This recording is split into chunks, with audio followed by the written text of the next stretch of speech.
പരമദിവ്യകാരുണ്യത്തിന് വലത് കാതുകളെ വേദനയുള്ളവർ, രോഗമുള്ളവർ, വലത് കാതിന് ദൂരമുള്ളവർ, കാതിന് പഴുപ്പ് വരുന്നവർ കൈവച്ച് സ്തുതിക്കാൻ പറഞ്ഞിരിക്കുന്നു. ഇവിടെ ആ വ്യക്തിയുടെ ഇല്ലെങ്കിൽ തന്നെ വീട്ടിലാണെങ്കിലും കുഞ്ഞുങ്ങളാണെങ്കിലും ആരായാലും ബന്ധുക്കൾ അറിയാവുന്നവർ ഇപ്പോഴും അവരുടെ വലത് കാലിൽ കൈവച്ചുകൊണ്ട് സ്തുതിക്കട്ടെ. ഹല്ലേലൂയ.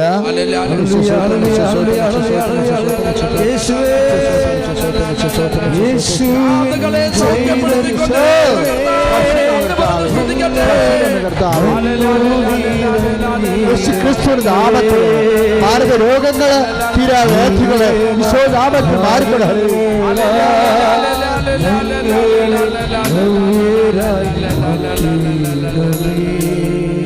ഇടത് വയറിന് വേദനയുള്ളവര്, പണ്ട് ഒരു വയറിനൊരു പോറലുണ്ടായിരുന്ന ആ പോറലെ പുറത്ത് വെച്ച് കാണാൻ കഴിയുമായിരുന്നു. ഉള്ളിലുള്ള പോറലിൻ്റെ ഇളം വയലറ്റ് നിറമുള്ള ചെറിയ ചായ ഷെയ്ഡ് ഇടത് വയറ്റിൽ കാണുമായിരുന്നു. അപ്പം അങ്ങനെയുള്ള എല്ലാ ഷെയ്ഡിലുള്ള, അതേസമയം തന്നെ ഉള്ളിൽ വേദനയുള്ള ഉദര രോഗികളെ കർത്താവ് സ്പർശിച്ച് സുഖപ്പെടുത്തിക്കൊണ്ടിരിക്കുന്ന ഹല്ലേലൂയ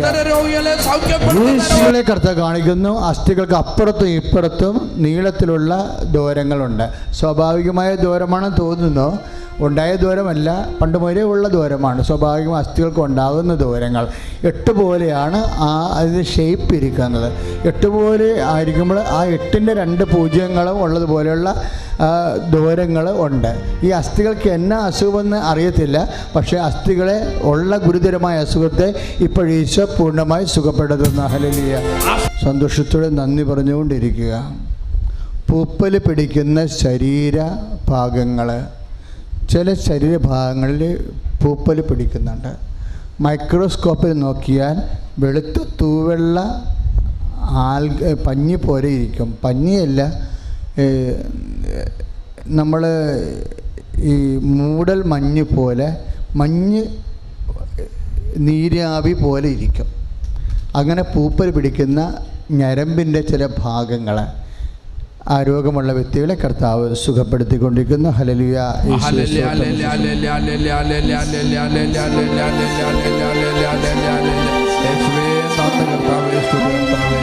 പരിശുദ്ധ പരമദിവ്യകാരുണ്യത്തിന്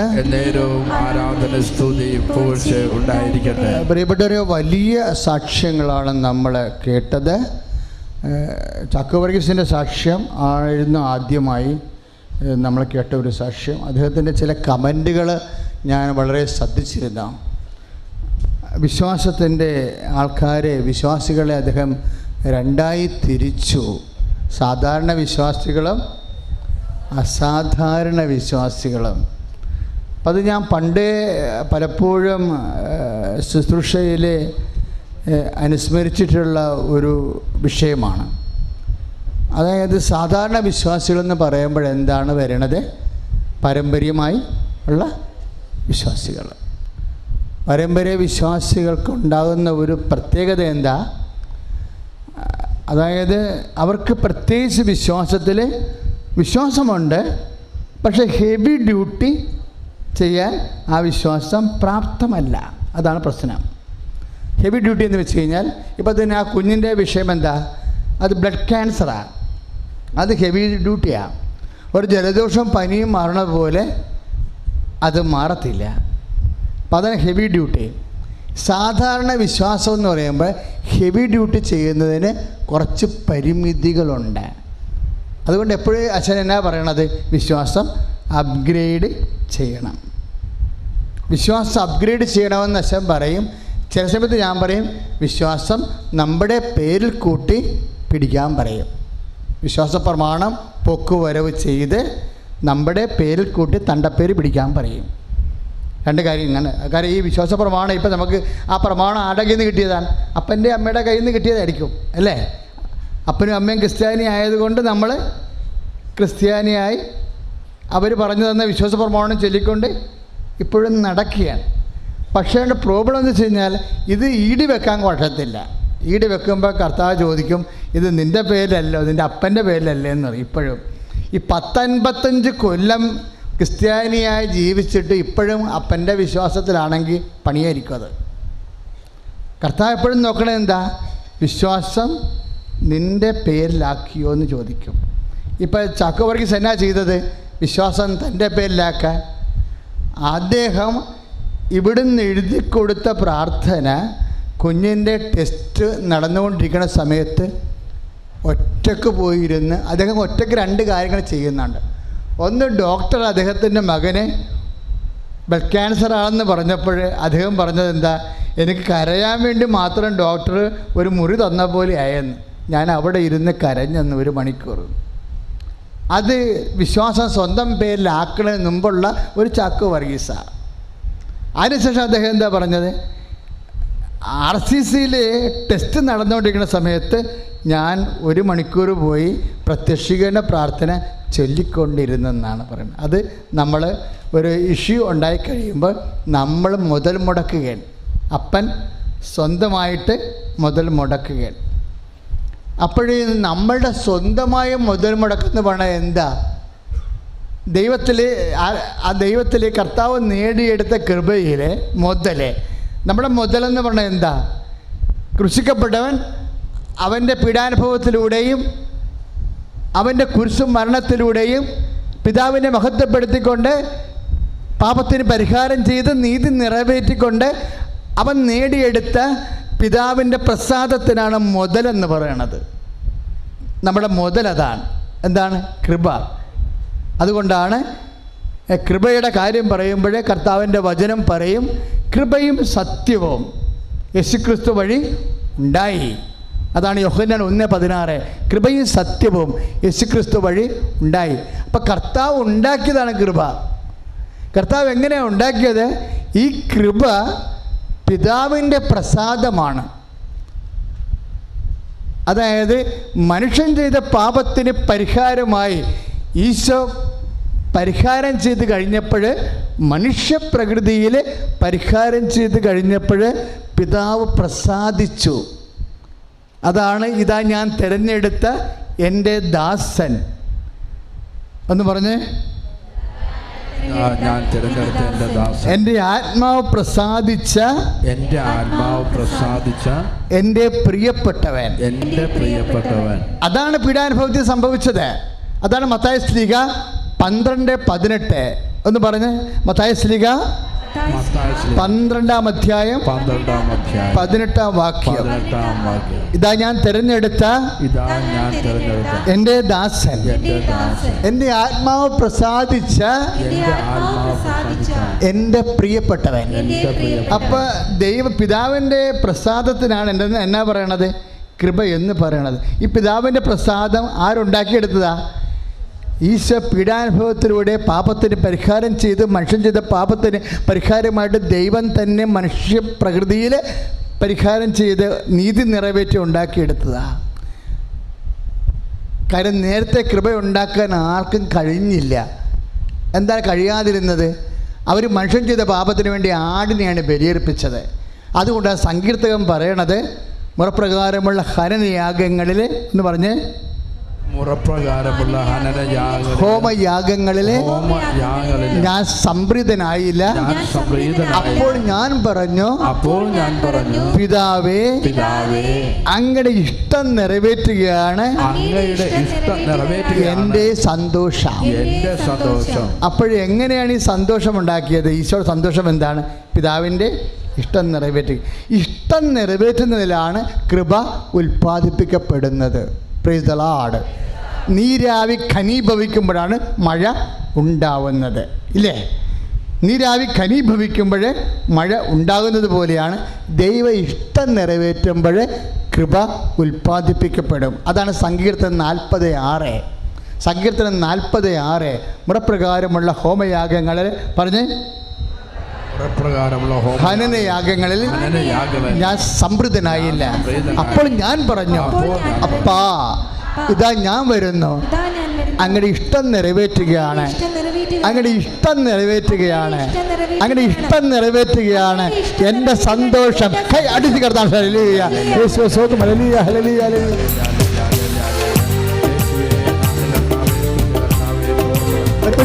സന്തോഷത്തോടെ കർത്താവിനോട് എല്ലാ രോഗങ്ങളെയും സുഖപ്പെടുത്തട്ടെ. കർത്താവേ, നിരവധിതമായ നാമത്തിന് സ്തോത്രം ചെയ്ത് കർത്താവേ പരമദിവ്യകാരുണ്യത്തിന് എന്നേരവും ആരാധന സ്തുതിയും പോഴ്ചയും ഉണ്ടായിരിക്കട്ടെ. ശ്രദ്ധിക്കുക. ചുങ്ങിപ്പോയിക്കൊണ്ടിരിക്കുന്ന കിഡ്നികൾ, ചുരുങ്ങിപ്പോയിക്കൊണ്ടിരിക്കുന്ന വൃഷണങ്ങൾ, ഈ രണ്ടും, അതായത് കിഡ്നി ചുങ്ങുകയും അതായത് ചുരുങ്ങിക്കൊണ്ടിരിക്കുന്നു, അതുപോലെ തന്നെ വൃഷണം ചുരുങ്ങിക്കൊണ്ടിരിക്കുന്നു. വൃഷണം ചുരുങ്ങുമ്പോൾ ഉണ്ടാകും കുഴപ്പം, അതിൻ്റെ ബീജം ഉൽപ്പാദിപ്പിക്കപ്പെടത്തില്ല, ഡ്രൈ സെൽസ് ആയിരിക്കും. ഈ രണ്ട് വ്യക്തികളെയും കർത്താവ് ഇപ്പോൾ സ്പർശിച്ച് പൂർണ്ണമായി സുഖപ്പെടുത്തിക്കൊണ്ടിരിക്കുന്ന ഹല്ലേലൂയ. ഈ അത്ഭുത സൗഖ്യം നൽകുന്ന കർത്താവിനെ നന്ദി പറഞ്ഞ് സ്തുതിക്കട്ടെ. ഹല്ലേലൂയ. യേശുവേ ആരാധന, യേശുവേ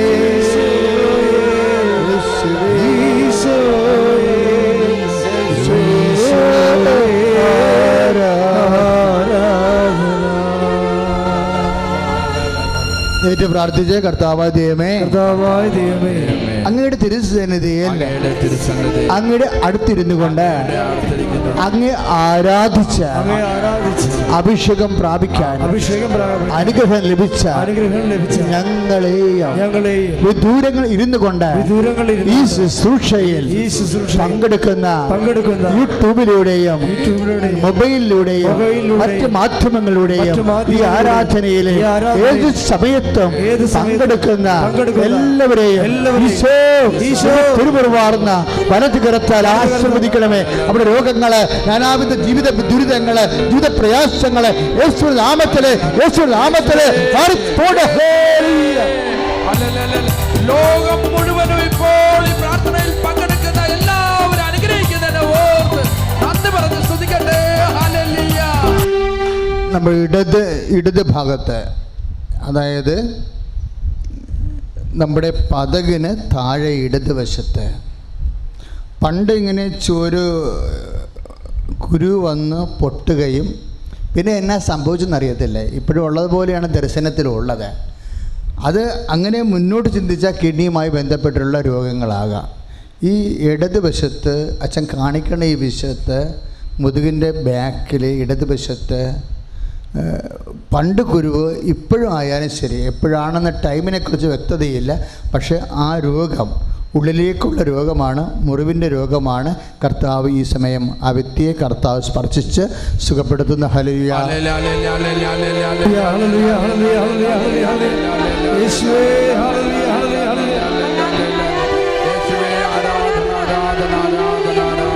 പാരം പരിശുദ്ധ ദിവ്യ കൂദാശയെ സുദിന ഹല്ലേലൂയ.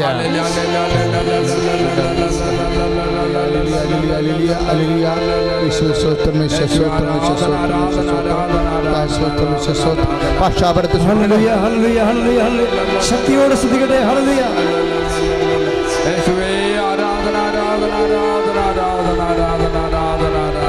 ഒരുമിച്ച് പാടുക. പാരം പരിശുദ്ധ ദിവ്യ കൂദാശയെ.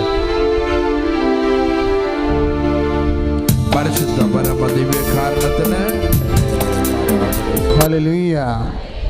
യേശുവേ സ്തോത്രം, യേശുവേ നന്ദി, യേശുവേ ആരാധന. മക്കളെ, വിശ്വാസം അച്ഛൻ ആദ്യം പറഞ്ഞതുപോലെ ചക്കവർഗീസിൻ്റെ അനുഭവം പോലെ വിശ്വാസം അദ്ദേഹത്തിൻ്റെ പേരിലായി. അദ്ദേഹത്തിൻ്റെ പാരമ്പര്യമായ കുടുംബപരമായ തറവാട്ട് സ്വത്ത് പോലെയുള്ള ആധ്യാത്മികമായ പാരമ്പര്യമുണ്ടായിരുന്നു.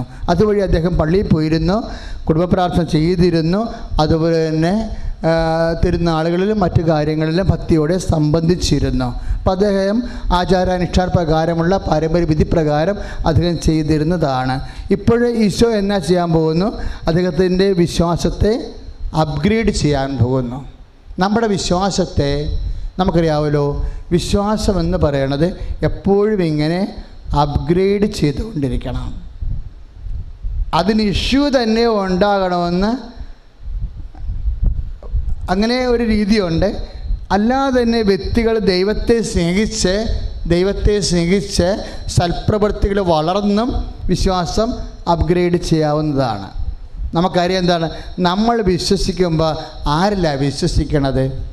നമ്മുടെ ഇപ്പോൾ ചില പരസ്യങ്ങൾ കണ്ടിട്ടില്ലേ, വിശ്വാസമല്ലേ എല്ലാം വന്ന്. അതൊരു കള്ളത്തരാ ശരിക്കും പറഞ്ഞാൽ. വിശ്വാസം അവർ പറയുന്ന വിശ്വാസം ദൈവത്തിലുള്ള വിശ്വാസമല്ല, അത് മനുഷ്യൻ്റെ ശക്തിയിലുള്ള വിശ്വാസമാണ്. ഈ മനുഷ്യന്മാർക്ക് ഒരു ശക്തി, മനസ്സിനൊരു ശക്തി ഉണ്ടാകും. ആ മനസ്സിൻ്റെ ശക്തിയോടെ കുറേ ആൾക്കാരെ കുറേ കാര്യങ്ങൾ ചെയ്യും. ആ ദൈവമായിട്ടൊരു ബന്ധവുമില്ല. മനസ്സിൻ്റെ ശക്തി കൊണ്ട് ചില ആൾക്കാർ മനസ്സിങ്ങനെ ആഗ്രഹിച്ചു, മനസ്സ് ബോധ്യപ്പെട്ട് കഴിഞ്ഞാൽ, ഇപ്പം ചില രാത്രിയൊക്കെ ആൾക്കാർ എഴുന്നേറ്റിട്ട് ഭിത്തിയെ കൂടി കയറിപ്പോണ ആൾക്കാരുണ്ട്. അതെന്താണ് ആളെങ്ങനെ കയറിപ്പോണത്? അയാൾ ആ സമയത്ത് ഉറക്കത്തിൻ്റെ ആ സോമനാപുരുഷത്തിൻ്റെ സമയത്ത് അദ്ദേഹം ധരിക്കണത് എന്താണ്? അദ്ദേഹം സാധാരണ സ്ഥലത്ത് കൂടിയാണ് പോണതെന്ന് മനസ്സിനെ ധരിപ്പിച്ചിരിക്കുകയാണ്. സാധാരണ സ്ഥലത്ത് കൂടിയാണ് പോണതെന്ന് മനസ്സിനെ ധരിപ്പിച്ചാൽ സജഷൻസ് ഉണ്ടാകും, മെൻ്റൽ സജഷൻസ് ഉണ്ടാകും. മെൻ്റൽ സജഷൻസ് ഉണ്ട പോലെയുള്ള സൗഖ്യങ്ങളല്ല കർത്താവിലുള്ള വിശ്വാസത്തിൽ സൗഖ്യം. പല ആൾക്കാരും പറഞ്ഞത് സൈക്കോളജിക്കൽ ഹീലിംഗ് എന്നൊക്കെ പറഞ്ഞത് മെൻ്റൽ സജഷനിൽ നിന്നുണ്ടാകുന്നതാണ്. മെൻ്റൽ സജഷനിൽ നിന്നുണ്ടാകുന്ന സൗഖ്യമല്ല, കർത്താവിൻ്റെ കൃപയിലുണ്ടാകുന്ന സൗഖ്യം. കാര്യമെന്താ? നമ്മൾ വിശ്വസിക്കണത് എന്താണ്? ഈ മെൻ്റൽ സജഷനിൽ നിന്നുണ്ടാകുന്ന വിശ്വാസം നിലനിൽക്കണതല്ല. നമ്മൾ വിശ്വസിക്കണത് എന്താണ്? മനസ്സിൻ്റെ ശക്തിയിലല്ല നമ്മൾ വിശ്വസിക്കണത്. പിന്നെ ആരുള്ള ഒരു വ്യക്തിയിലുള്ള സ്നേഹത്തിലാണ് വിശ്വസിക്കണത്. തിരിച്ചറിയണം നമ്മളിത്. മനസ്സിൻ്റെ ശക്തിയിലല്ല നമ്മൾ വിശ്വസിക്കണത്. നമ്മൾ ആരിലാണ് വിശ്വസിക്കണത്? ഒരു വ്യക്തിയുടെ സ്നേഹത്തിലാണ് വിശ്വസിക്കണത്. അതെന്താണ്? അതിൻ്റെ പ്രത്യേകത എന്താണ്? ഈ വ്യക്തി നിലനിൽക്കുന്ന വ്യക്തിയാണ്. ആരാണത്? ഈശോ. അതാണ് ഈശോ പറഞ്ഞത്, ഞാൻ ജീവിക്കുന്നു, അതിനാൽ നിങ്ങളും ജീവിക്കും. നിത്യതയോടെ നിലനിൽക്കുന്ന വ്യക്തിയിലാണ് നമ്മൾ വിശ്വസിക്കുന്നത്. 16:19 ഒന്ന് പറഞ്ഞ്, യോഹന്നാന്റെ സുവിശേഷം 16:19. ഞാൻ ജീവിക്കുന്നു പറഞ്ഞ്, അതിനാൽ നിങ്ങളും ജീവിക്കും. ഇപ്പം മെന്റൽ സജഷൻ അല്ല, മെന്റൽ പവർ അല്ല. We are believing a person, the person of Jesus Christ. കർത്താവായ വ്യക്തിയിലാണ് നമ്മൾ വിശ്വസിക്കുന്നത്. അതുകൊണ്ട് എന്താ ഗുണം? ഈ മെൻ്റൽ സജഷൻ എന്ന് പറയുന്ന നിരീശ്വരന്മാർ പറയുന്നത്, അല്ലെങ്കിൽ സ്കോളേഴ്സ് പറയുന്ന ഈ മനസ്സിൻ്റെ പവറില്ലേ, അത് നിലനിൽക്കത്തില്ല. എന്താണ്? പക്ഷേ ഈ വ്യക്തി നിലനിൽക്കുന്നിടത്തോളം കാലം ആ വ്യക്തിയിലുള്ള വിശ്വാസം നിത്യതയോളം നിലനിൽക്കുന്നു. അതുകൊണ്ടാണ് എന്താ പറയുന്നത്? വിശ്വാസം, പ്രത്യാശ, സ്നേഹം ഇവ നിലനിൽക്കുന്നു. 1 കൊരിന്ത്യസ് 13:13. 1 കൊരിന്ത്യസ് 13:13 ഒന്ന് പറഞ്ഞേ. വിശ്വാസം, പ്രത്യാശ, സ്നേഹം ഇവ നിലനിൽക്കുന്നു. ഈ മെൻ്റൽ സജഷൻ നിലനിൽക്കത്തില്ല, മെൻ്റൽ പവർ നിലനിൽക്കത്തില്ല. നമ്മൾ മരിക്കുന്ന മുമ്പ് നമ്മുടെ മനസ്സ് മരിച്ചിരിക്കും. മനസ്സിലായോ? പക്ഷെ മരിക്കാത്ത വിശ്വാസത്തിലാണ് നമ്മൾ വിശ്വസിക്കുന്നത്. അത് മരിച്ചു ഉയർത്തുന്നേറ്റമുള്ള വ്യക്തിയിലുള്ള വിശ്വാസമാണ്. കൈ അടുത്ത് കിടന്നാണ്.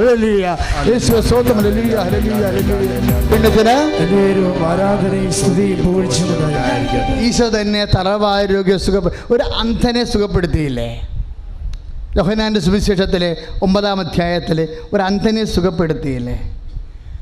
അപ്പോഴവന് പിന്നീട് ദേവാലയത്തിൽ വെച്ച് കണ്ടപ്പോൾ ഈശോ എന്നാ ചോദിച്ചത്? നീ മനുഷ്യപുത്രനിൽ വിശ്വസിക്കുന്നുവോ? യോഹന്നാൻ 9:35. നീ മനുഷ്യപുത്രനിൽ വിശ്വസിക്കുന്നുവോ? അതിൻ്റെ വെച്ച അർത്ഥം എന്താ? ഒരു ദൈവികമായ വ്യക്തിയില, ഒരു പ്രതിഭാസത്തില, ഒരു ശക്തിയിലല്ല നമ്മൾ വിശ്വസിക്കുന്നത്. We are directly, personally believe in Jesus Christ. Isho എന്ന വ്യക്തിയിലാണ് നമ്മൾ വിശ്വസിക്കുന്നത്. അതാണ് ഈശോ ചോദിക്കുന്നത് 9:35. നീ മനുഷ്യപുത്രനിൽ വിശ്വസിക്കുന്നുവോ? എന്തിനാ വിശ്വസിക്കണത്? കാര്യമെന്താ? നമ്മൾ ഈശോയിൽ വിശ്വസിക്കുമ്പോൾ ഒരു വ്യക്തിയിലാണ് വിശ്വസിക്കണത്. ആ വ്യക്തിയിൽ വിശ്വസിക്കുമ്പോൾ വ്യക്തിയെക്കുറിച്ച് എന്താ പറഞ്ഞിരിക്കണത്? ദൈവം സമസ്തവും ആ വ്യക്തിയുടെ കീഴിലാക്കിയിരിക്കുന്നുവെന്നുള്ള ഒരു മനുഷ്യനിവിടെ അനുഭവിക്കുന്ന, എക്കാലത്തും അനുഭവിക്കുന്ന എല്ലാ വിഷയങ്ങളും ദൈവം അവൻ്റെ പാദത്തിൻ്റെ കീഴിലാക്കിയിരിക്കുന്നു. അതാണ് 1 കൊരിന്ത്യൻസ് 15:26. ദൈവം സമസ്തവും ഒന്ന് പറഞ്ഞ്, അവന്റെ പാദത്തിന്റെ കീഴിലാക്കിയിരിക്കുന്ന. അപ്പോൾ നിന്റെ രോഗമായാലും നിന്റെ സ്ഥലത്തിന് ജപ്തി നടപടിയായാലും നിനക്ക് വഴി കിട്ടാത്ത അവസ്ഥയായാലും എല്ലാം ദൈവം അവൻ്റെ പാദത്തിൻ്റെ കീഴിലാക്കിയിരിക്കുന്നു. കാര്യം എന്താണ്? അവനാണ് നിന്റെ വിഷയങ്ങളുടെ മേൽ, അവനാണ് നിന്റെ ഇല്ലായ്മകളുടെ മേൽ, അവനാണ് നിന്റെ പോരായ്മകളുടെ മേൽ എല്ലാം ഭരിക്കുന്നത്. ദൈവം അവനെ എല്ലാത്തിനെയും അധികാരിയാക്കി കൈ അടിച്ചു കിടത്താണ്. ഹല്ലേലൂയ. പരമദിവ്യകാരുണ്യത്തിന് പരിശുദ്ധ പരമദിവ്യകാരുണ്യത്തിന്. അപ്പോൾ ഇപ്പോഴെന്നാ മനസ്സിലായത്? 1 Corinthians 15:26 എന്നാ മനസ്സിലായത്? നമ്മളുടെ എല്ലാം ഇപ്പോൾ ഒരു ബ്ലീഡിങ് സൗഖ്യപ്പെട്ട സാക്ഷ്യം വായിച്ചില്ലേ? ബ്ലീഡിങ് ആയാലും ശരി, എയ്ഡ്സ് ആയാലും ശരി, ക്യാൻസർ ആയാലും ശരി, എല്ലാം 1 Corinthians 15:26 അനുസരിച്ച് കൊണ്ട് ദൈവം ഈ ഭൂമിയിലും വരാൻ പോകുന്ന കാലത്തുമുള്ള എല്ലാം സമസ്തവും അവൻ്റെ പാദത്തിൻ്റെ കീഴിലാണ്. അതുകൊണ്ട് നിന്നെ സംബന്ധിച്ചിടത്തോളം നിനക്ക് ദൈവത്തോട് എന്തും ചോദിക്കാം. ദൈവത്തോട് നിനക്ക് എന്തും ചോദിക്കാം. എന്ത് വിഷയങ്ങളുണ്ടായാലും കർത്താവിന് അതിന് പരിഹാരമുണ്ടാകും. പാപത്തിന് മാത്രമല്ല, പാപത്തിന് പോലും നിന്റെ യേശുവിലെ പരിഹാരമുണ്ടെങ്കിൽ ദൈവവേദനെ കർത്താവ് അരുളി ചെയ്യുന്നു. എല്ലാത്തിനും അവൻ തന്നെ പരിഹാരം കൈ അടിച്ചു കിടത്താണ്.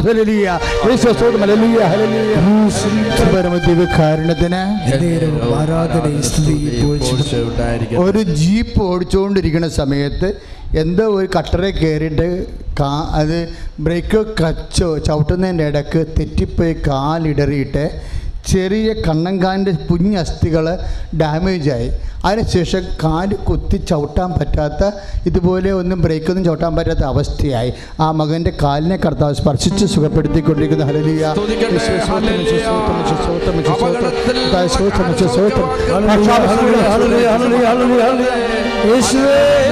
പരിശുദ്ധ പരമദിവ്യകാരുണ്യത്തിന് പരിശുദ്ധ പരമദിവ്യകാരുണ്യത്തിന് പരിശുദ്ധ പരമദിവ്യകാരുണ്യത്തിന്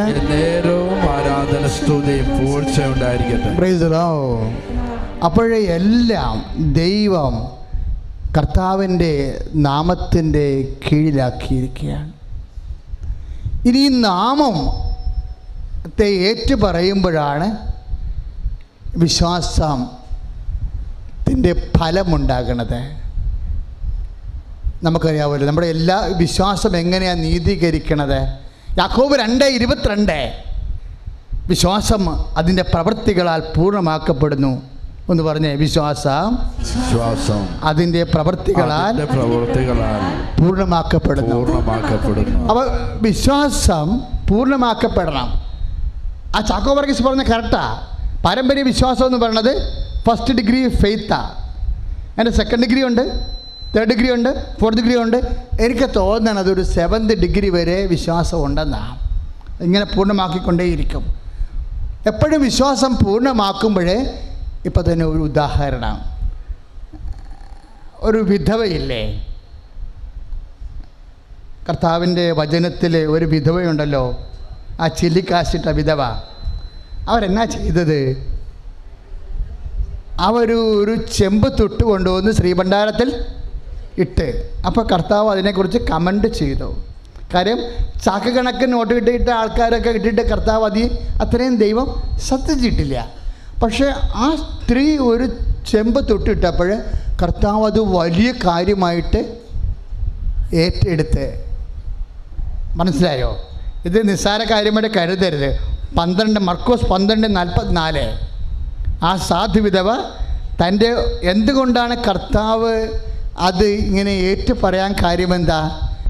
അവളെ ഇട്ടിരിക്കുന്ന നാണയം ഒരു ചെമ്പ് തൊട്ട എന്താ അത് അവളുടെ അന്നത്തെ അത്താഴത്തിൻ്റെ വകയാണ്. നിസ്സാരമല്ല വിഷയം. വിശ്വാസത്തിൻ്റെ ചില അവതാരങ്ങളുണ്ട്, ചില രൂപീകരണങ്ങൾ. മർക്കോസ് 12:44 അനുസരിച്ച് കൊണ്ട് ആ സാധു വിധവ പറയാതെ പറഞ്ഞൊരു കാര്യമുണ്ട്. എന്താ? അതാണ് പ്രഖ്യാപിക്കണത്. കർത്താവേ, നീ എൻ്റെ അത്താഴത്തേക്കാൾ വലിയവനാണ്. അതാണ് ഭാഷ.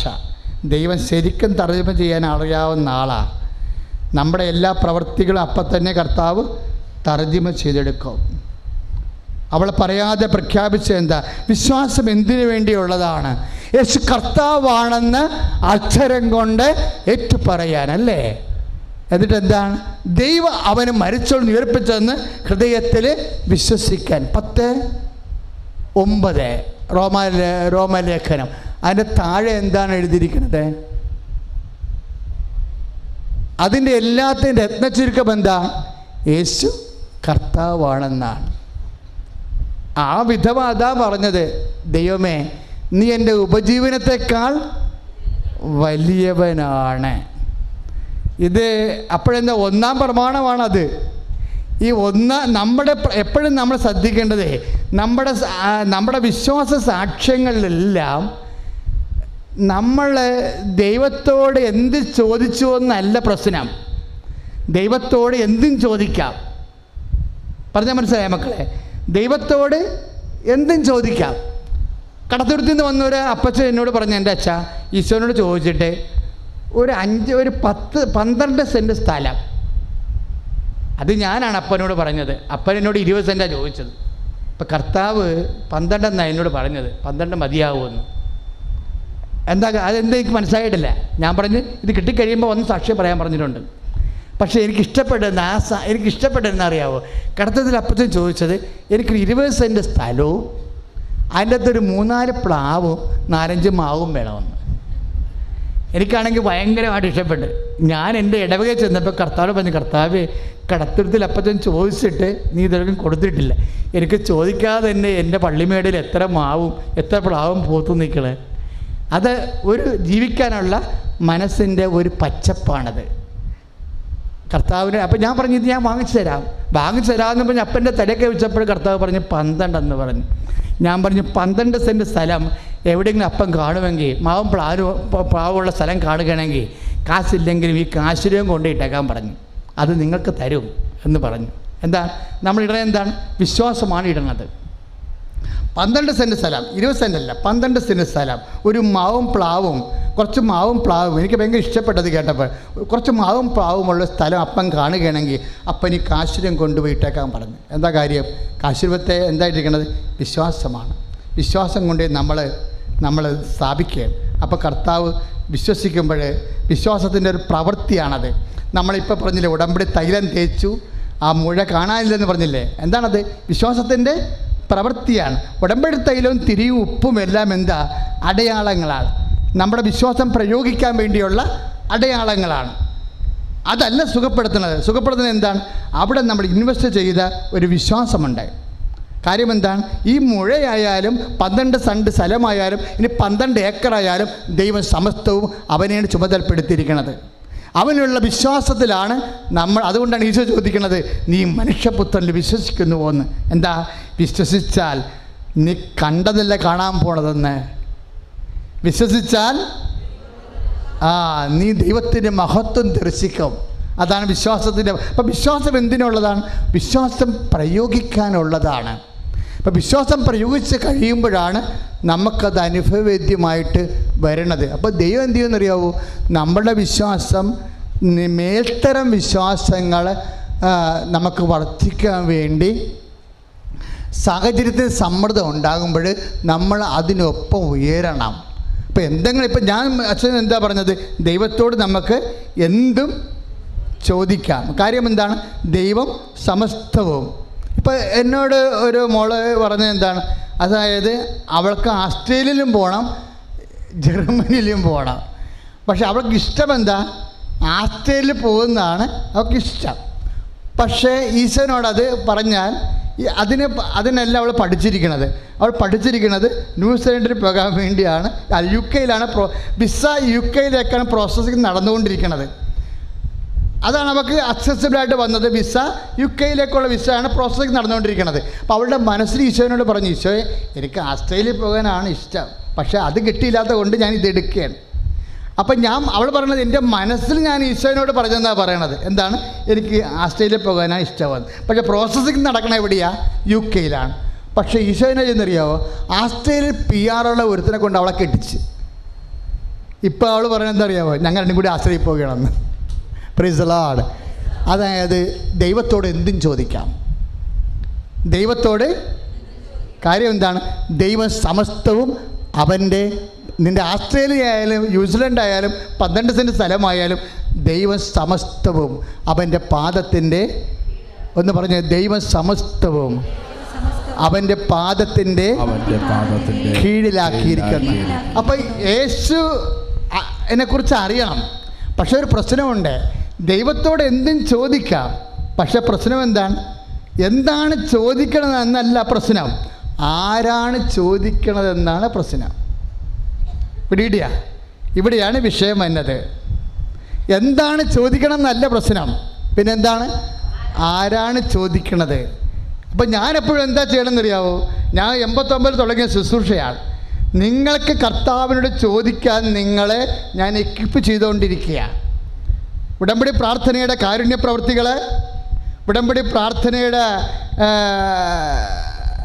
കൃപാവര പ്രവർത്തനങ്ങൾ, ഉടമ്പടി പ്രാർത്ഥന, വചന വായന, വചന അനുഷ്ഠാനം, വചന അനുവർത്തനം എല്ലാം കൊണ്ട് നിങ്ങളുടെ മൂല്യം അങ്ങോട്ട് ഉയരും.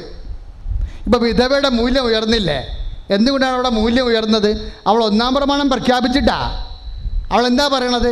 നിൻ്റെ കർത്താവ് ദൈവം ഞാനാകുന്നു, ഞാനല്ലാതെ മറ്റൊരു ദൈവം നിനക്കുണ്ടാവരുതെന്ന് പറഞ്ഞ 1-ാം പ്രമാണമാണ് അവൾ പ്രഖ്യാപിക്കുന്നത്. എന്താ?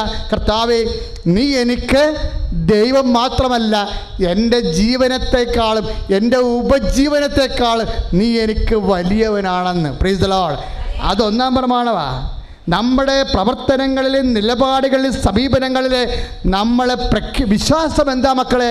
വിശ്വാസം അധരം കൊണ്ട് ഏറ്റുപറയുമ്പോൾ അത് പ്രാർത്ഥനയാണ്. വിശ്വാസം ഹൃദയത്തിൽ വിശ്വസിച്ചിട്ട് പറയുമ്പോൾ അത് പ്രഖ്യാപനമാണ്. പ്രാർത്ഥിച്ചാലും പ്രഖ്യാപിച്ചാലും പ്രഖ്യാപിക്കണത് എന്താണ്? വിശ്വാസമാണ്. ആ വിധവ വിശ്വാസം പ്രഖ്യാപിച്ചു. എന്താണ്? എൻ്റെ ഉപജനത്തെക്കാൾ, മർക്കോസ് 12:42, ഈശോ ദൈവമേ നീ എൻ്റെ ഉപജീവനത്തെക്കാൾ വലിയവനാണ്. എന്തെങ്കിലും ഒരു പരീക്ഷയ്ക്ക് നീ തോറ്റെന്ന് വിചാരിച്ചോ? ഏതെങ്കിലും ഇൻ്റർവ്യൂ നീ തോറ്റെന്ന് വിചാരിച്ചോ? അപ്പം നീ കൊണ്ട് പള്ളി മുടക്കും, നീ പ്രാർത്ഥന മുടക്കുമ്പോൾ എൻ്റെ അർത്ഥം എന്താണ്? കർത്താവേ, നീ എൻ്റെ PSC ടെസ്റ്റിനേക്കാൾ താഴ്ന്നവനാണെന്ന് എൻ്റെ അർത്ഥം. മനസ്സിലായില്ലേ? എന്തെങ്കിലും ഒരു രോഗം വന്ന് പ്രാർത്ഥിച്ചിട്ട്, ഒരു ചൊറി വന്ന് പ്രാർത്ഥിച്ചിട്ട് നീ കേട്ടില്ല, ഓ പ്രാർത്ഥിച്ച് മടത്തി, എല്ലാ ദൈവത്തിനെയും വിളിച്ച് എന്നെ അതിനകത്ത് പ്രാർത്ഥിക്കാനാ, ഇങ്ങനെ പെയ്തും പിറക്കും ഇരുന്ന് പിച്ചും പെയ്യും പറയുമ്പോൾ അതിൻ്റെ അർത്ഥം എന്താണ്? നിൻ്റെ ദൈവം നിൻ്റെ ചൊറിയേക്കാൾ ചെറുതാകും.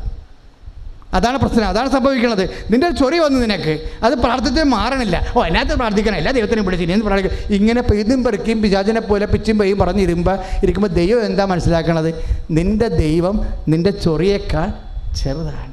നിന്റെ പരാജയങ്ങളിലും, നിന്റെ സൗഖ്യപ്പെടാതെ രോഗങ്ങൾ നീളുമ്പോഴും നീ കർത്താവ്, യേശു കർത്താവാണെന്ന് പറയുമ്പോൾ നീ പറയാതെ പറയും, എന്താണ്? എൻ്റെ ക്യാൻസറിനേക്കാളും എൻ്റെ രോഗത്തെക്കാളും എൻ്റെ കടങ്ങളെക്കാൾ എൻ്റെ കർത്താവ് വലിയവനാണ്. കൈ അടുത്ത് കർത്താവ്. ഹല്ലേലൂയ, യേശു സ്തോത്രം, hallelujah, hallelujah. Praise the Lord. എന്താ നമ്മൾ കണ്ടത്? ഇപ്പോഴേ ദൈവത്തോട് നമുക്ക് എന്ത് വേണേലും ചോദിക്കാം. എന്ത് ചോദിക്കുന്നു എന്നല്ല പ്രശ്നം, ആര് ചോദിക്കുന്നു എന്നുള്ളതാണ്. അപ്പോൾ ആരെന്ന് പറഞ്ഞാൽ ആരാണ്? നമ്മളല്ലേ. നമ്മളുടെ മൂല്യം വർദ്ധിപ്പിച്ചെടുക്കണം ദൈവതിരുസന്നിധിയിൽ. ഉടമ്പടി അതാണ് ചെയ്യണത്. നമ്മുടെ മൂല്യം വർദ്ധിപ്പിച്ചെടുക്കും ദൈവതിരുസന്നിധിയിൽ.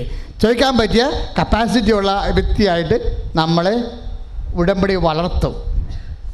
അതുകൊണ്ടാണ് ഈശോ ചോദിക്കുന്നത്, ദൈവ തിരുസന്നിധിയിൽ സമ്പന്നനായിരിക്കണമെന്ന്. 12:21 ലൂക്കാൻ്റെ സുവിശേഷം, വിശുദ്ധ ലൂക്ക 12:21, ദൈവ തിരുസന്നിധിയിൽ സമ്പന്നനായിരിക്കുക.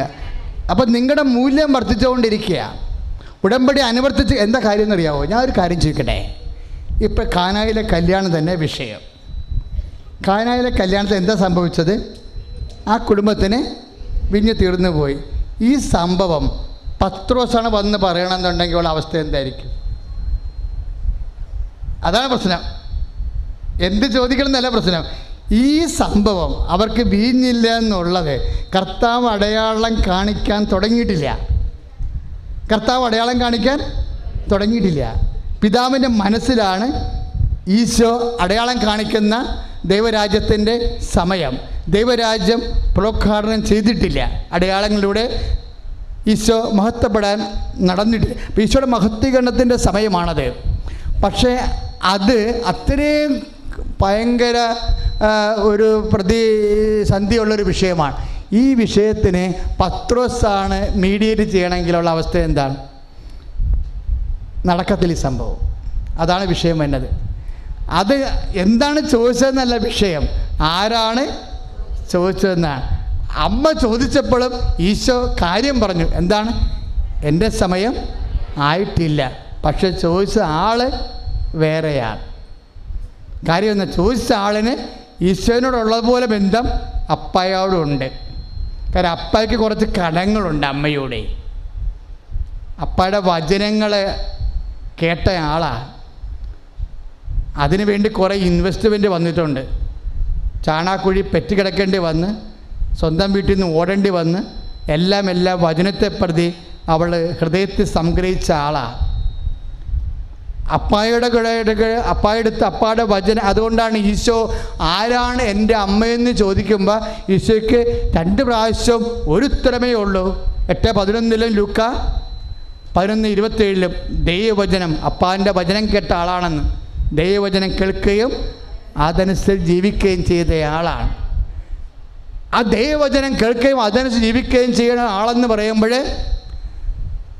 അമ്മയെല്ലാം ഹൃദയത്തിൽ സംഗ്രഹിച്ചെന്ന് പറയുമ്പോൾ, ഓരോരോ വീടുകളിലും തെണ്ടി നടന്നിട്ട് ഒരു വീട് കിട്ടാതെ വരുമ്പോൾ, ചാണാക്കുഴി പ്രസവിച്ചതിന് വരുമ്പോഴും അപ്പായോട് അമ്മ പറയാതെ പറഞ്ഞിട്ടുണ്ട്. എന്താണ്? ചാണാക്കുഴി പെറ്റുകിടന്നാലും എൻ്റെ കർത്താവ് ദൈവം നീയാകുന്നുവെന്ന്. അതാണ് വിഷയം. ദൈവവചനം കേൾക്കുന്ന അനുസരിച്ച് കൊണ്ട്, ദൈവവചനം പാലിക്കുന്ന അനുസരിച്ച് കൊണ്ട് നമ്മൾ പാലിക്കുന്നത് 1-ാം പ്രമാണവും. ഈശോ ഉടമ്പടി ചെയ്തപ്പോഴും ഈശോ എന്നാ പറഞ്ഞത്? നിങ്ങൾ എന്നെ ഗുരുവെന്നും കർത്താവെന്നും വിളിക്കുന്നു, അത് ശരി തന്നെയാണ്. യോഹന്നാൻ 13:13 നമ്മളെപ്പോഴും കാണുന്നതാണ്.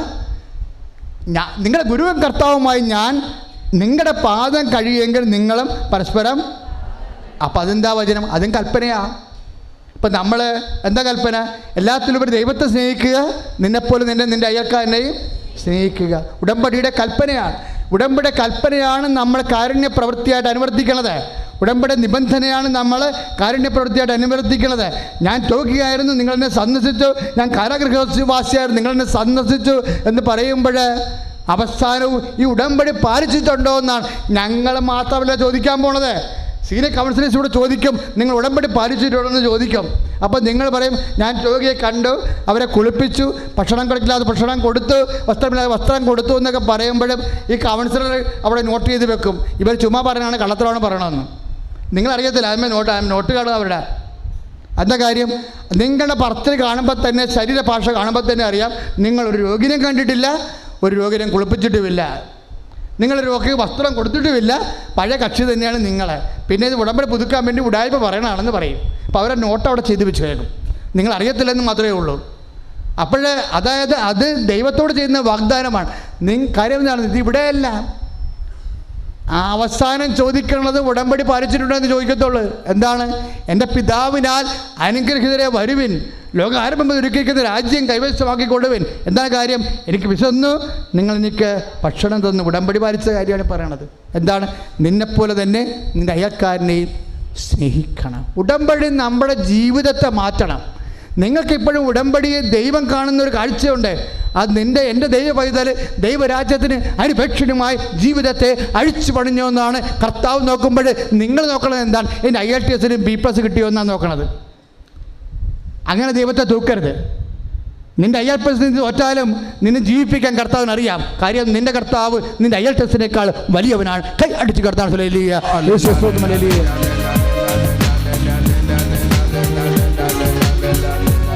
നമ്മൾ ഈ ഉടമ്പടി പാലനത്തോടെ എന്താ ഉദ്ദേശിക്കുന്നത്? അമ്മയുടെ മൂല്യത്തിലേക്ക് നിങ്ങളെ ഉയരുകയാണ് ചെയ്യണത്. എന്താ കാര്യം? അമ്മയ്ക്ക് പകരം ഇപ്പം എല്ലാ കാര്യവുമാണ്. ഇപ്പം പത്രോസാണ് ആ സമയത്ത് വന്ന് അവർക്ക് വീഞ്ഞില്ലെന്ന് പറഞ്ഞ സംഭവം നടക്കത്തില്ലെന്ന് ഉറപ്പാണ് വചനമാണ് കർത്താവ് പറയണത്. എൻ്റെ സമയം ഇപ്പോഴും സമാഗതമായിട്ടില്ല. പിന്നെ എങ്ങനെ സമാഗതമാക്കി? അമ്മയുടെ മീഡിയേഷൻ്റെ പവറിലാണത് വരണത്. കാര്യം അമ്മയുടെ മീഡിയേഷൻ എന്താ? അമ്മ ദൈവവചനം കേട്ട ആളാണ്, വാഗ്ദാന പേടകമായി മാറിയ ആളാണ്. അമ്മ 2 തരത്തിലാണ് വാഗ്ദാന പേടകമായിരിക്കുന്നത്. ഒന്ന്, ഹൃദയ ഉദരത്തിൽ കർത്താവിനെ ധരിച്ചപ്പോൾ രണ്ടാമത്തത് ദൈവവചനം കേട്ടത് വിശ്വസിച്ചപ്പോൾ ഹൃദയത്തിൽ കർത്താവിനെ ധരിച്ചപ്പോൾ അമ്മ പ്രസവിച്ചു കഴിഞ്ഞാലും അമ്മ വാഗ്ദാന പേടകമായിരിക്കും. എന്താ കാര്യം? ഹൃദയത്തിൽ അതാ ആരാണ് എൻ്റെ അമ്മയെന്ന് ഈശോ ചോദിക്കുമ്പോൾ എൻ്റെ അമ്മ ദൈവവചനം കേൾക്കുകയും അതനുസരിച്ച് ജീവിക്കുകയും ചെയ്യുന്ന ആളാണെന്ന് പറയുമ്പോൾ 11:27 മർക്കോസിൻ്റെ മത്തായിയുടെ 12:44 പറയും എന്താണ്? ദേ ഇരിക്കണം എൻ്റെ അമ്മ, എൻ്റെ സഹോദരന്മാരെന്ന്. ആരെ നോക്കിക്കൊണ്ടവൻ പറഞ്ഞു? ശിഷ്യന്മാരെ നോക്കിക്കൊണ്ടവൻ പറഞ്ഞു. ശിഷ്യന്മാർ നോക്കിക്കൊണ്ടാണ് ഈശോ അവസാനം പറഞ്ഞത്. മത്തായി 12:44 എന്താ പറഞ്ഞത്? എൻ്റെ വചനം കേൾക്കുകയും അതിന് ജീവിക്കുകയും ചെയ്യുന്നവരാണ് എൻ്റെ അമ്മയെന്ന് പറയുമ്പോൾ അവൻ ശിഷ്യന്മാരെ നോക്കിക്കൊണ്ട് പറഞ്ഞെന്ന്. ദൈവ പൈതലേ, ഞാനും നിങ്ങളും കർത്താവിൻ്റെ ഉടമ്പടി വചനം പാല് ജീവിക്കുമ്പോൾ അവൻ്റെ ശിഷ്യന്മാരായ മാർഗ വഴി അവൻ്റെ അമ്മയെപ്പോലെ നമ്മൾ വാഗ്ദാന പേടകങ്ങളാകുമ്പോൾ നമ്മളുടെ വാങ്ങൽ ശേഷി, കർത്താവിൻ്റെ തിരുസന്നിധിയിലുള്ള പ്രാർത്ഥനാശേഷി, നമ്മുടെ ആധ്യാത്മിക മൂല്യങ്ങൾ, ദൈവിക മൂല്യങ്ങൾ, നമ്മൾ മൂല്യമുള്ളവരായി ഉടമ്പടി നിങ്ങൾ ദൈവ തിരുസന്നിധിയിൽ മൂല്യമുള്ളവരായി വളർത്തുക കൊണ്ടാണ് എല്ലാ കാര്യങ്ങളുടെ മേൽ ഉടമ്പടിയിൽ 6 കാര്യത്തിന് 9 കാര്യങ്ങൾ ഇവിടെ നടന്നിട്ട് ഇന്ന് സാക്ഷ്യം പറഞ്ഞത് ആ കാര്യമാണ്. എന്താ കാര്യം? ഉടമ്പടി നിങ്ങളെ ദൈവ തിരുസന്നിധിയിൽ മൂല്യമുള്ളവരാക്കി മാറ്റും. ശ്രുതിയുടെ ഹല്ലേലൂയ.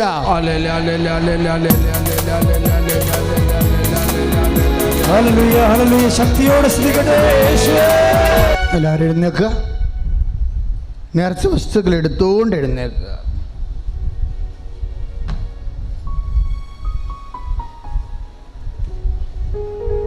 മക്കളെ, നേർച്ച വസ്തുക്കൾ എടുത്തുകൊണ്ട് എഴുന്നേൽക്കുക.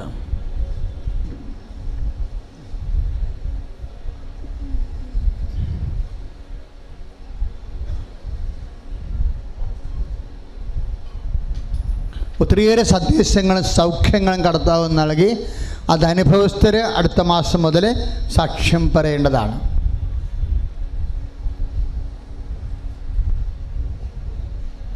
ഇപ്പോൾ വീടില്ലാത്തവർ, സ്ഥലം ഇല്ലാത്തവർ ശ്രദ്ധിക്കുക.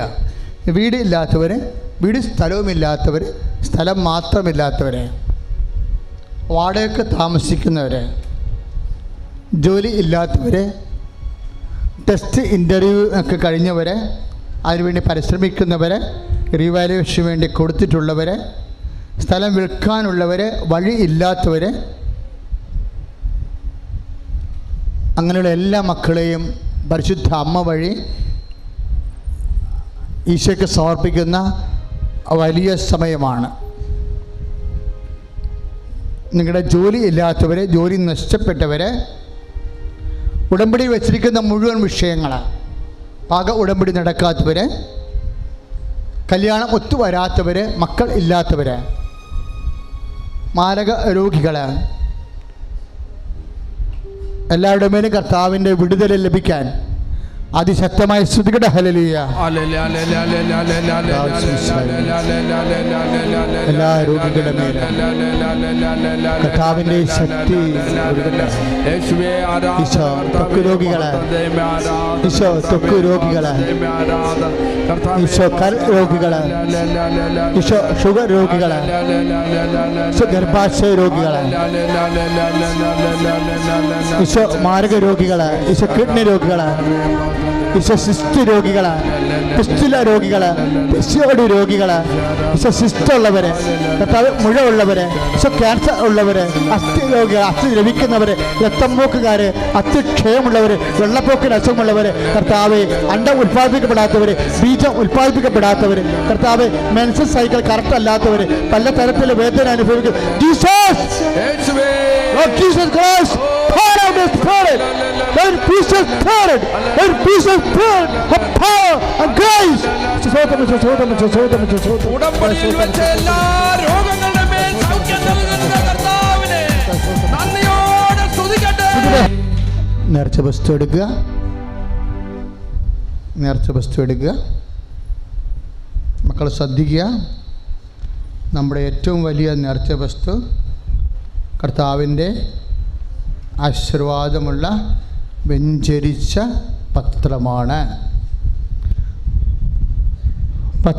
നിങ്ങൾ കുറച്ച് കഷ്ടപ്പെട്ട്, ഉടമ്പടി 2 കഷ്ടപ്പെട്ട ജോലിയാണ് ഉള്ളത്. ഒന്ന്, കർത്താവിന് വേണ്ടി ആത്മാക്കളെ വീണ്ടെടുക്കാൻ വേണ്ടിയുള്ള പ്രേക്ഷിത പ്രവർത്തനം, കർത്താവിനെ അറിയാത്തവരെ അറിയിക്കാനും അറിഞ്ഞവരെ ആഴപ്പെടുത്താനുമാണ് പത്രപ്രേക്ഷിത പ്രവർത്തനം നമ്മൾ നടത്തുന്നത്. 12 പ്രാവശ്യം ഈ പത്രങ്ങൾ വെഞ്ചരിക്കപ്പെട്ടതാണ്. അതുകൊണ്ട് തന്നെ ഓരോരുത്തരും കൊണ്ടുപോയി, ഒരു പള്ളിയിലും കൊണ്ടുപോയി പത്രം കൂട്ടിയിടരുത്. നിങ്ങൾ തന്നെ സമയം കിട്ടുന്ന പോലെ പ്രാർത്ഥിച്ച്, രാത്രി ഇരുന്ന് പ്രാർത്ഥിച്ചിട്ട്, കർത്താവേ, ഞാനൊരു പത്രം ഒരു വീട്ടിൽ കൊടുക്കുമ്പോൾ അവർക്ക് വിശ്വാസമുണ്ടാകണമേ, അവർ പത്രം വായിച്ച് വിശ്വാസത്തിലേക്ക് തിരിച്ചു വന്നിട്ട് അവർ നിന്നെ മഹത്വപ്പെടുത്താൻ ഇടയാക്കണമേ എന്ന് പ്രാർത്ഥിക്കണം. പ്രത്യേകിച്ച് പള്ളിയിലൊന്നും പോകാത്ത കുടുംബങ്ങളിലും ഭയങ്കരമായി ദൈവത്തിനെ അറിയാതെ വിമർശിച്ചുകൊണ്ടിരിക്കുന്ന ആ കുടുംബങ്ങളെല്ലാം നിർബന്ധമായും കൊണ്ടുപോയി പത്രം കൊടുക്കണം. ഇംഗ്ലീഷ് പത്രമുണ്ട്, തമിഴ് പത്രമുണ്ട്, മലയാളം പത്രം, ഹിന്ദി, തെലുങ്ക്, കന്നഡ, ഇത്രയും. അതുപോലെ ഇംഗ്ലീഷ് പത്രത്തിൻ്റെ ഉണ്ട്, ബ്ലെസ്സിങ്സ് ഉണ്ട്, കൃപാസന ഇംഗ്ലീഷ് പത്രമുണ്ട്. അതത് ഭാഷകളിലും ബ്ലെസ്സിങ്സ് മാഗസിൻ, ഇംഗ്ലീഷ് മാഗസിൻ, അത് നമുക്കുള്ളത് കുട്ടികൾക്ക് പഠിക്കാൻ വേണ്ടിയുള്ളതാണ്. സ്കൂൾ ബാഗിൽ വെച്ച് സൂക്ഷിച്ച് കൊടുക്കേണ്ടതാണ്. പത്രം വാങ്ങിക്കുന്നവരെ അതിൻ്റെ കൂപ്പൺ കൃത്യമായിട്ട് ചോദിച്ച് വാങ്ങിച്ചിരിക്കണം. കാര്യം കൂപ്പൺ വെച്ചാണ് പത്രം നിങ്ങളുടെ ഉടമ്പടി നിങ്ങളെ പ്രേക്ഷിത പ്രവർത്തനം ചെയ്തവരാണെന്ന് കൃപാസനം അറിയണതും ഉടമ്പടി പുതുക്കണത്. വിശ്വാസപ്രമാണം ചൊല്ലട്ടെ. Lord Jesus Christ, for our peace, a prayer from God, swak with the precious blood and peace spirit, and with the truth of the Catholic Church, the power of Jesus Christ, with the merits of the Holy Priesthood, I bless and hallow these relics, those used in my grace and peace and power. പരിശുദ്ധാത്മാവിനും ശുശ്രൂഷിതാത്മാവികാസമുണ്ടായിക്കത്തിൽ പാപങ്ങളുടെ ബോധനത്തിൽ ശരീരത്തിൻ്റെ വിരുദ്ധമായി വിശ്വസിക്കുന്ന ആമേൻ. സമാപന ആശീർവാദമാണ്. ഒരറിയിപ്പ് കൂടി. തൈക്കാട്ടുശ്ശേരിയിൽ അച്ഛൻ ഇരിക്കുന്ന ഇടവപ്പള്ളിയിലെ ദുഃഖവെള്ളിയാഴ്ച കുരിശിൻ്റെ വഴി രാവിലെ 7 മണിക്കാണ്. അച്ഛൻ ഇരിക്കുന്ന ഇടവപ്പള്ളിയിൽ ദുഃഖവെള്ളിയാഴ്ച കുരിശിൻ്റെ വഴി പട്ടണ ശിലുവപ്പാത വെച്ചിരിക്കുന്നത് രാവിലെ 7 മണിക്കാണ്. ഏതാണ്ട് 9 മണിയോടുകൂടി 9:30 കുരിശിൻ്റെ വഴി തീരും. അതിനുശേഷം നിറച്ചക്കഞ്ഞ് ആരാധന 10 മണിക്ക് നിങ്ങൾക്ക് പിരിയാവുന്നതാണ്. താല്പര്യമുള്ളവർക്ക് തൈക്കാട്ടുശ്ശേരിയിൽ പട്ടണ ശിലുവപ്പാതയ്ക്ക് വരാവുന്നതാണ്. തൈക്കാട്ടുശ്ശേരി തന്നെ ഉയർപ്പ് കുർബാനയും പെസഹ ജാഗരണവും അതുപോലെ ആനാം വെള്ളത്തിൻ്റെ വെള്ളം വെഞ്ചരിപ്പും തീതിരി വെള്ളം വെഞ്ചരിപ്പ് വെച്ചിരിക്കണത് ശനിയാഴ്ച 7 മണിക്കാണ്, സന്ധ്യയ്ക്കാണ്. 10 മണിക്ക് എല്ലാം തീരും. 10 മണിക്ക് ഉയർപ്പ് ഉൾപ്പെടെ എല്ലാം തീരും. ഇപ്പോൾ പെസഹ ജാഗരണത്തിന് വരുന്നവർക്ക് തീർച്ചയായിട്ടും ജ്ഞാനസ്നാന വ്രതം നവീകരിക്കാനും അതുപോലെ അച്ഛന് വെഞ്ചരിച്ച ആനാം വെള്ളം ചെറിയ കുപ്പി കൊണ്ടുവരണം. കുഞ്ഞു കുപ്പി, ഒരു 5-6 ഔൺസുള്ള ചെറിയ കുപ്പി കൊണ്ടുവരണം. കാര്യം ആനാം വെള്ളം കുർബാന ചൊല്ലി പെസഹാത്തിരി ഇറക്കി വളരെ ആ പ്രാർത്ഥനകളെല്ലാം ചൊല്ലി അഭിഷേക വിധി പ്രകാരമാണ് അത് വെഞ്ചരിക്കണത്. പണ്ട് സാത്താനെ വിലക്കാനും അതിൽ ബന്ധിക്കാനും എല്ലാം രോഗികൾക്കെല്ലാം ആനാം വെള്ളമാണ് കൊടുത്തുകൊണ്ടിരുന്നത്. വരുന്ന നിങ്ങൾക്കും അന്ന് രാത്രി മാത്രമേ ആനാം വെള്ളം വിതരണമുള്ളൂ, പുറത്ത് വിതരണമില്ല. അപ്പോൾ വന്ന് പങ്കെടുക്കുന്ന ആ ജ്ഞാനസ്നാന വ്രതം നവീകരിക്കാൻ വന്ന് പങ്കെടുക്കുന്നവർക്ക് ഇടവപ്പള്ളി പോകുന്ന ഇതെല്ലാം ചെയ്യേണ്ടത് ഇടവകപ്പള്ളി പോയാണ് ചെയ്യേണ്ടത്. ഇടവപ്പള്ളി ഉറക്കം കൊണ്ട് പോകാൻ പറ്റുന്നില്ലെന്ന് പറഞ്ഞ് കുറേ ആൾക്കാർ ഇടവപ്പള്ളി കാലഫലമായ ആൾക്കാരാണ് വരണത് സാധാരണ. അങ്ങനെ ഉറക്കം തൂങ്ങണ ആരെങ്കിലും ഉണ്ടെങ്കിൽ ഞാൻ 7 മണിക്ക് ശുശ്രൂഷ അവിടെ ചെയ്യുന്നുണ്ട്. 10 മണിക്ക്. അല്ലാതെ ഇതിൻ്റെ മാതൃകയായിട്ടുള്ളത് ഇടവകപ്പള്ളി പോയി ജ്ഞാനസ്നാന വ്രതം നവീകരിക്കുകയാണ് വേണ്ടത്. ഇനി അതിന് നിങ്ങൾക്ക് എന്തെങ്കിലും ശാരീരിക ആവശ്യത കലശലായ ആവശ്യത ഉണ്ടെങ്കിൽ തീർച്ചയായിട്ടും അങ്ങനെയുള്ളവർക്ക് 7 മണിക്ക് തൈക്കാട്ടുശ്ശേരി പള്ളി വന്നാൽ ജ്ഞാനസ്നാന വ്രതം നവീകരിച്ച് ആനാം വെള്ളം വാങ്ങിക്കാവുന്ന. നേർച്ച വസ്തു ഉയർത്തി പിടിച്ചിട്ടുകൊണ്ട് സമാപന ആശീർവാദം സ്വീകരിക്കുക. ഏപ്രിൽ 30 ഉടമ്പടി ധ്യാനം ഉണ്ടായിരിക്കുന്നതാണ്. ഏപ്രിൽ 30 അത് 4-ാം ചൊവ്വാഴ്ച ധ്യാനമാണ്. ഏപ്രിൽ 30 അതായത് ഈ ഇലക്ഷൻ ഡേറ്റിൽ ഇവിടെ ധ്യാനം ഉണ്ടായിരിക്കുന്നതല്ല. ഇലക്ഷൻ 23 ഇലക്ഷൻ ഡേറ്റിൽ ഇലക്ഷൻ പ്രമാണിച്ച് നമുക്ക് ധ്യാനമില്ല. എല്ലാവരും വോട്ട് ചെയ്യാൻ പോകണം. ആ ഇലക്ഷൻ ഡേറ്റിൻ്റെ ധ്യാനം ഏപ്രിൽ 30 ആയിട്ട് മാറ്റിവെച്ചിരിക്കുന്നു. ഓക്കെ. പരിശുദ്ധ പരമ ദിവ്യ കാരണത്തിന് ശ്രുതികട്ടെ. ഹല്ലേലൂയ. ഹല്ലേലൂയ ഹല്ലേലൂയ ഹല്ലേലൂയ നമ്മുടെ ദുരിത യേശുവേ യേശുവേ നമ്മുടെ രോഗങ്ങളുടെ മേൽ ഹല്ലേലൂയ ഹല്ലേലൂയ ഹല്ലേലൂയ ഹല്ലേലൂയ പ്രതികൂലമായ യേശുവേ യേശുവേ യേശുവേ കർത്താവിന്റെ അനുഗ്രഹം hallelujah hallelujah hallelujah hallelujah hallelujah hallelujah hallelujah യേശുവേ എന്നെ തൊട്ട് അനുഗ്രഹിച്ച കർത്താവിനെ നന്ദി പറഞ്ഞുകൊണ്ട് യേശുവേ യേശുവേ യേശുവേ പരിശുദ്ധ പരമ ദിവ്യ കാരണത്തിന് പരിശുദ്ധ പരമമാ ദിവ്യകാരുണ്യമേ എന്നുമെന്നും അങ്ങേയ്ക്കാരാധന. പരിശുദ്ധ പരമമാ ദിവ്യകാരുണ്യമേ